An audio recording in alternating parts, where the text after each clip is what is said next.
All right, if you're just tuning in, we're getting to you the visuals of India's Prime Minister Narendra Modi's visit to Croatia. He has arrived in Zagreb, Croatia's capital, on the last leg of a three-nation visit to Cyprus, Canada, and now Croatia.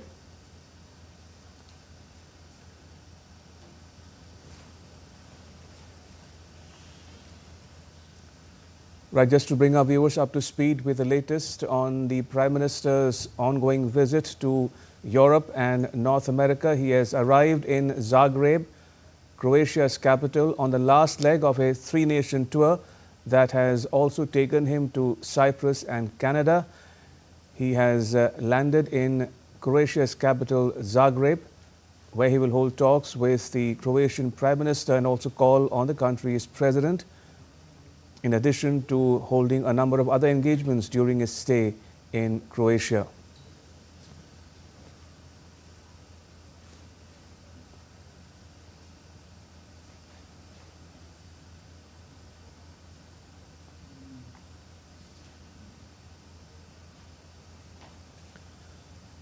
Right, just to bring you up to speed with the latest visuals we are getting to you from Croatia. PM Modi has landed in Zagreb. It marks a historic and strategically significant visit that underscores India's deepening engagement with Central and Eastern Europe.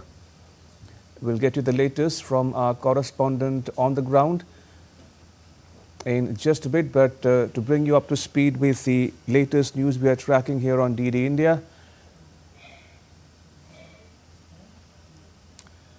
Right, so just to recap the big news we are tracking here, PM Modi has arrived in Croatia after completing a successful visit to Canada, where he attended the G7 summit and witnessed wide-ranging deliberations on many issues.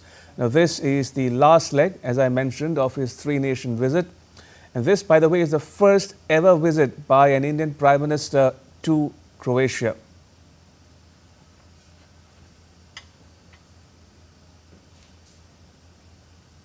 Now, PM Modi's Croatia visit marks a historic and strategically significant visit that underscores India's deepening engagement with Central and Eastern Europe. DD India's Jessica Taneja sent us this report from Zagreb. Minister Narendra Modi's participation in the G7 summit. The engagements in Zagreb will extend beyond traditional bilateral pleasantries and serve as a strategic exploration of how Croatia fits into India's expanding European vision. Prime Minister Narendra Modi's arrival in Croatia marks a significant milestone. It will be the first visit by an Indian Prime Minister since this Adriatic nation gained independence in 1991. And as India and the European Union seek to conclude a potential free trade agreement before this year ends, partners like Croatia not only provide critical leverage, but also important logistical pathways. Prime Minister Modi is scheduled to hold bilateral discussions with Croatian Prime Minister Andrej Plenković and also meet President Zoran Milanović. These discussions are expected to cover a wide range of topics and present a vital opportunity to broaden bilateral cooperation across various sectors, including trade, innovation, defence, ports, shipping, science and technology, cultural exchanges, as well as workforce mobility. Croatia, an EU and NATO member, offers political stability and a growing economy. With 2.9% GDP growth in the first quarter that has often outpaced the EU average, it holds significant cultural and strategic relevance that resonates in New Delhi. Its consistent support for India's aspiration for a permanent seat at the UNSC and its advocacy for India's membership in the Nuclear Suppliers Group are valued. Discussions will likely address cooperation in international forums on shared challenges such as climate change, counter-terrorism, and regional stability. The visit also highlights the importance of strengthening people-to-people contacts and cultural ties. Building on centuries-old cultural links, the University of Zagreb, with its historic Center for Indology and increasing Indian cultural influence in Croatia through various initiatives, underscores the existing cultural connections. Over the past decade, India's engagement with the continent has expanded significantly beyond its historical focus on major Western European economies. This visit is not an isolated event, but an integral component of India's evolving and increasingly nuanced approach to European diplomacy. Jessica Taneja for DD India in Zagreb, Croatia. Now, students studying Indology at the University of Zagreb in Croatia expressed their happiness on PM Modi's visit to their country. Jessica Taneja sent us this report. Take a listen. We have with us few Croatian students who have been studying Hindi at the University of Zagreb. They have a dedicated department of Indology. In fact, this course and curriculum has been part of the university since 60 years, and these students have taken up a course for 4 years. Let's speak to a few of them and try and understand what they've been studying and what all have they learned. Thank you for speaking to DD India. I believe that you've been learning Hindi. Could you tell us about what all you've learned so far and how has it helped you? Hindi सीखती हूँ बहुत समय से पहले और बहुत मददगार था क्योंकि अब काम भी मिला तो हिंदी में बात करती हूँ हर रोज़ और भारतीय लोगों के साथ हूँ हर दिन, तो ये विश्वविद्यालय इंडोलॉजी डिपार्टमेंट बहुत अच्छी बात ही मेरे लिए, और सीखना भी नहीं चाहती थी तब उसी समय, तो ये मेरी इच्छा बिल्कुल नहीं थी, और अब आज यहाँ हूँ और काम मिला हिंदी के कारण, तो मैं बहुत संतुष्ट हूँ। आप हिंदी क्यों सीख रही हैं? आपको ऐसा क्या इंटरेस्टिंग लगा हिंदी के बारे में? आपको किसने बताया हिंदी के बारे में? आपका इंटरेस्ट कैसे बना हिंदी सीखने में? हिंदी बहुत इंटरेस्टिंग है, लेकिन also my colleagues can speak more about Hindi, but I also want to talk about the culture and the history, since I'm also a PhD student of Indology, and there are many connections through history between India and Croatia, so we are really honored that this is first time that Prime Minister is coming here. What is it that you're studying? You said you're studying about the cultural ties. Tell us a bit about your curriculum. What is exactly that you're studying right now?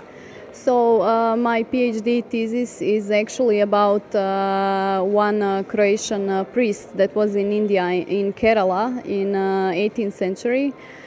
So he wrote a beautiful book about India, where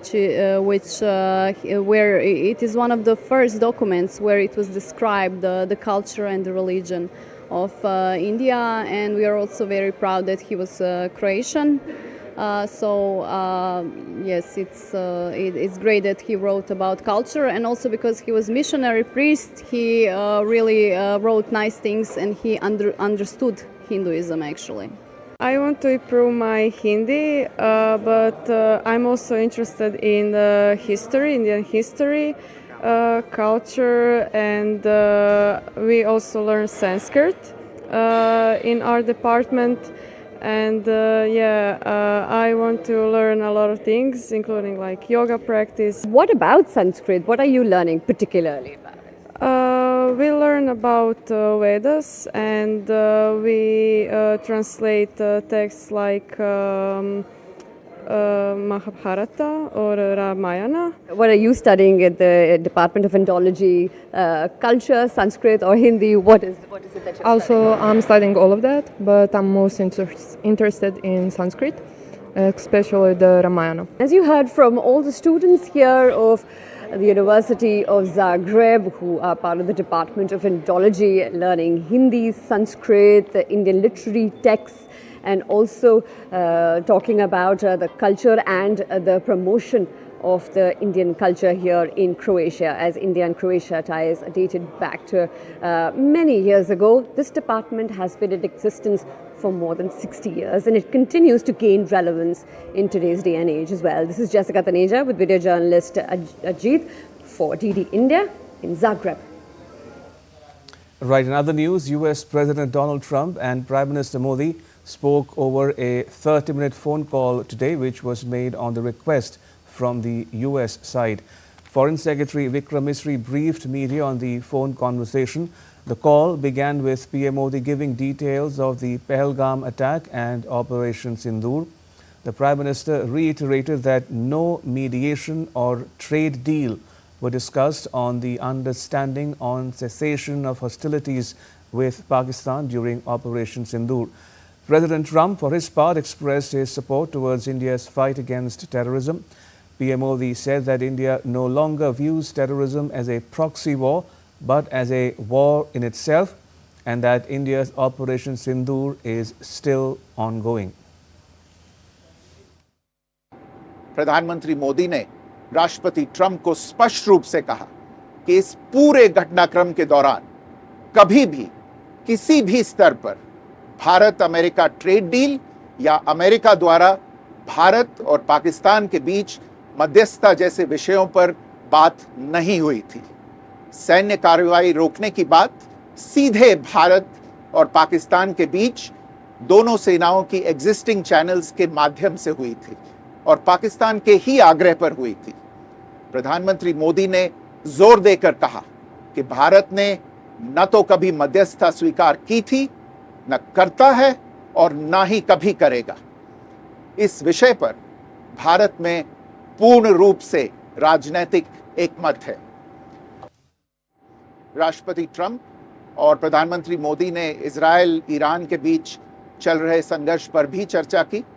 रूस Ukraine conflict पर दोनों ने सहमति जताई कि जल्द से जल्द शांति के लिए दोनों पक्षों में सीधी बातचीत आवश्यक है और इसके लिए प्रयास करते रहना चाहिए।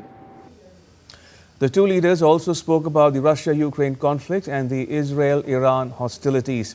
The Foreign Secretary added that President Trump asked PM Modi if he could visit the US on his return from Canada. However, the Prime Minister expressed inability, citing prior programs. Further, for the next Quad meeting, PM Modi has invited President Trump to visit India, which he has accepted. In other news, PM Modi participated in the outreach session of the G7 summit in Kananaskis. He addressed a session on energy security, diversification, technology and infrastructure to ensure access and affordability in a changing world. He thanked the Prime Minister of Canada, Mark Carney, for his invitation and congratulated the G7 on marking 50 years of its journey. In his address, PM Modi highlighted that energy security was among the leading challenges facing future generations. He elaborated on India's commitment to inclusive growth. He further stressed that India has successfully met its Paris commitments ahead of time. Thanking the global community for their strong support to India's fight against terrorism, the Prime Minister expressed that the Pahalgam terror attack was not just an assault on India, but on the entire humanity. He called for strict action against countries that support and promote terrorism. He noted that there should be no double standards in dealing with terrorism and those who support terrorism should never be rewarded. Calling terrorism a grave threat to humanity, the Prime Minister put forth pressing questions for the international community to ponder over.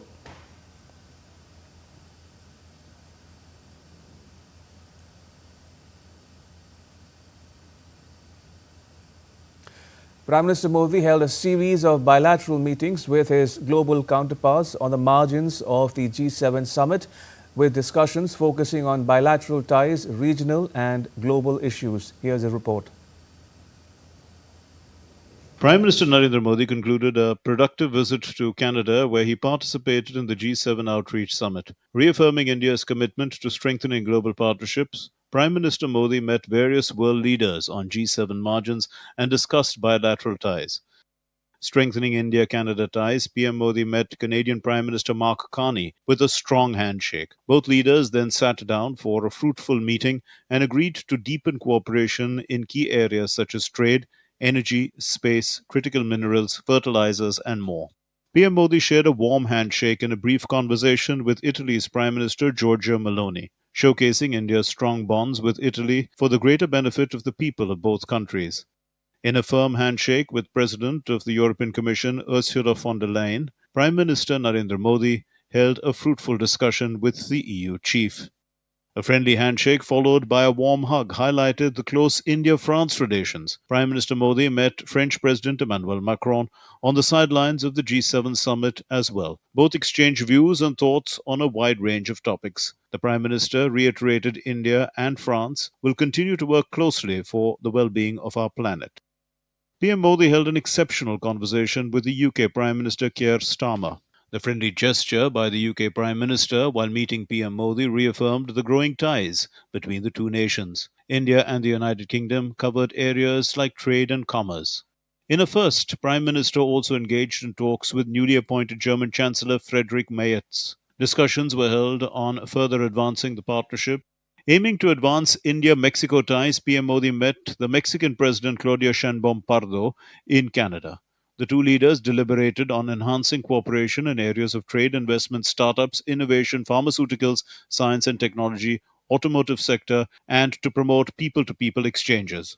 Extending India's unwavering commitment towards the global South nations, PM Modi held meetings with President of South Africa Cyril Ramaphosa and Brazilian President Lula da Silva. The leaders met to build a better tomorrow for the coming generations.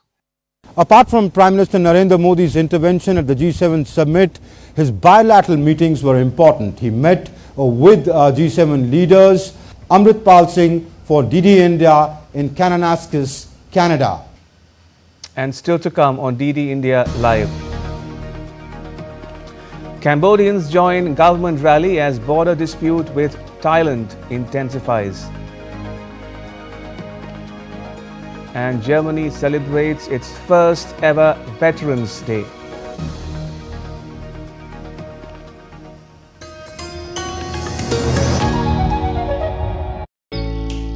Jharkhand will mesmerize you with majestic nature, rich heritage and colorful culture. Hello.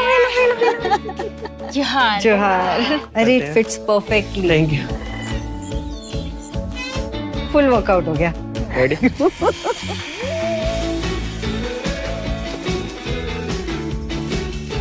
Postcards from Jharkhand on National Geographic.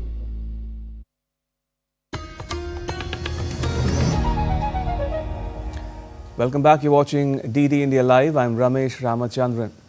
The Indian Embassy in Tel Aviv has issued an advisory for nationals in Israel to stay vigilant and follow safety protocols. In the advisory, it is said that Indians intending to leave should use land crossings and register with the embassy for assistance. The Embassy of India has also activated its helpline numbers 24/7 to provide assistance to Indian nationals. Those needing help or information can call on the following numbers +972 54 75 20711 or +972 54 327 8392 or write on the email address cons1.telaviv@mea.gov.in.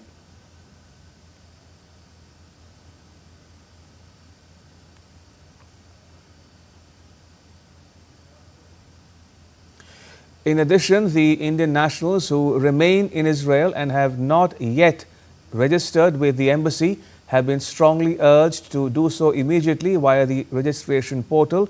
You can access the website at indian-embassy-israel.gov.in/Indian_national_reg. Now, the Israel-Iran conflict has entered the 6th day. While US President Donald Trump demanded Iran's unconditional surrender, Iran's Supreme Leader Ayatollah Ali Khamenei issued a stern warning of a strong response to Israel. In his own words, he vowed to show the Zionists no mercy. More in the next report. Flames and smoke rose from a building in Tehran as the Israel-Iran conflict rages on. Israel-Iran conflict continues for the 6th straight day. The arch foes exchanged another round of overnight strikes. The Israeli military says that 2 barrages of missiles were launched in the first 2 hours of Wednesday morning. Explosions were heard over Tel Aviv. Israel's military earlier on Tuesday said it has struck Iran deep, hitting its nuclear, ballistic and command capabilities.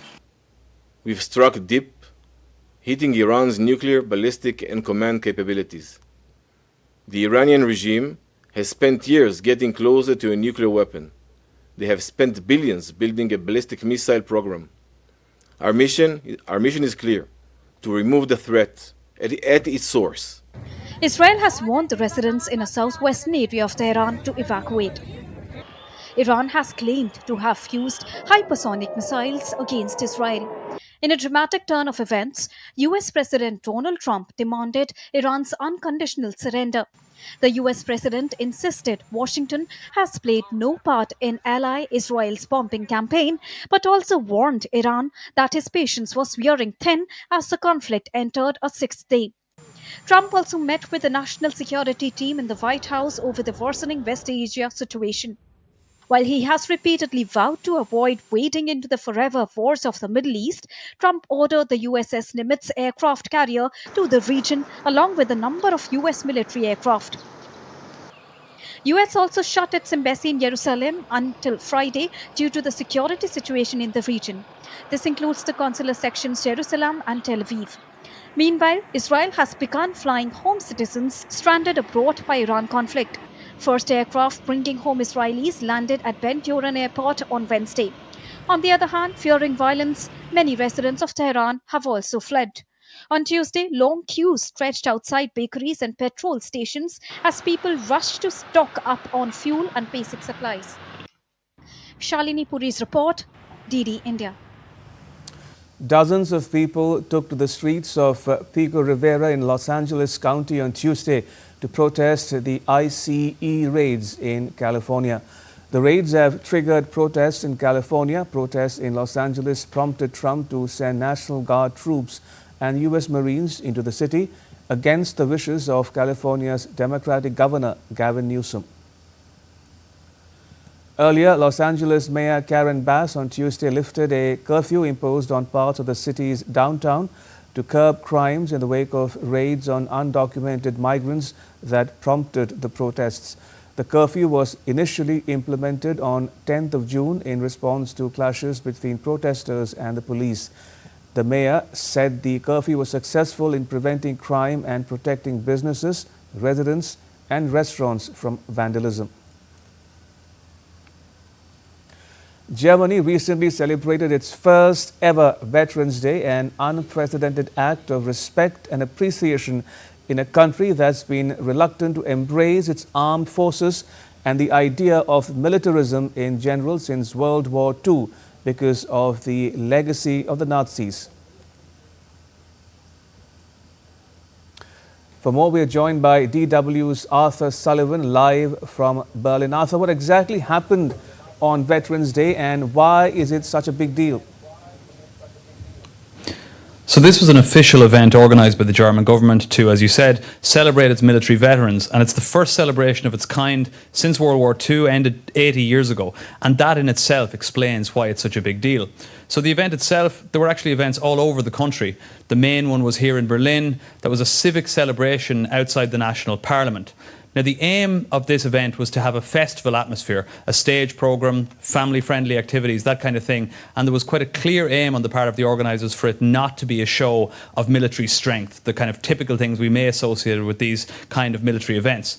There was a veterans village, for example, with stands providing information to army veterans on everything from social clubs they can join to support around healthcare, financial aid, and also information on where to access support in the case of post-traumatic stress disorders. And as I said, the organisers were really keen to avoid those displays of military power. So there was no tanks or fighter jets, no marching troops. This event was primarily part of a process of building respect and normality around Germany's military. Also, was there much opposition to the event and what are the main reasons? Well, there were some small protests on the day from those who opposed the idea. That's mostly an alliance of left-wing groups here in Germany who criticise what they see as any glorification of the armed forces. The Left Party, so that's a political party which won almost 10% of the vote in the last election, they're strongly opposed to the idea of any kind of support for militarism. They held a counter-event. But regardless of the size of the protests or who exactly was organising them, it is important to say that there is considerable scepticism across Germany when it comes to the topic of militarism and even anything hinting at it. And the thing is that this event really does mark a historic shift in a nation where anything that could be viewed as a display of militarism was for years seen as taboo. As we've already said, it's all because of World War II and the devastating legacy of Nazi rule and the Holocaust, in which at least 6 million Jews were murdered and many more minorities were persecuted and murdered. So the idea of celebrating the German army and its veterans in the decades after World War II was simply a non-runner. In fact, the term veteran was for years specifically associated with the German army during the period of Nazi rule. And all that history as well, we should say, led to the establishment of a strong pacifist movement here in Germany across the political divide, with opposition to wars of any kind quite common. I will leave there, Arthur. Thank you. Arthur Sullivan reporting there from Berlin. Right, moving on to some other news now. Renowned Oxford Street in London will be going traffic-free in a bid to revamp the area. One of the busiest and most famous streets in the city, Oxford Street is now set for a public space makeover. London's Mayor Sadiq Khan called it a move to enhance the public space. The long-awaited plan to remove cars and buses from Oxford Street, in discussion for decades, is now set to become reality. With major retailers shutting down in recent years, supporters believe the pedestrian-friendly scheme will breathe new life into the district, mirroring successful transformations in New York City and Barcelona. Public backing for the initiative signals a shift towards a modern, accessible shopping experience. And now take a look at what else is making news around the world. Thousands of people in Cambodia's Phnom Penh took part in an official rally to support the government's actions in an ongoing border dispute with Thailand. The rally, called Solidarity March, was led by Deputy Prime Minister Hun Manet. The dispute between the two neighbors was triggered by the death of a Cambodian soldier last month. Indonesian police have arrested 3 Australian men in connection with a shooting at a villa in Bali that killed 1 Australian man and seriously injured another last week. Authorities said that the suspects have been charged with premeditated murder, which carries death penalty under Indonesian law. Over 1,000-year-old mummy of a woman was found during the installation of gas pipelines in Lima's Puente Piedra. After the unexpected discovery, pipeline installation work was halted to allow experts to expand the excavation area and recover the artifacts.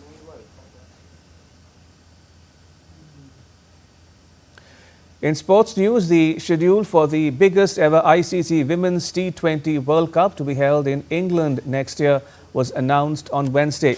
England will play Sri Lanka at Edgbaston on June 12 in the first match of the tournament, which will feature 12 teams for the first time ever.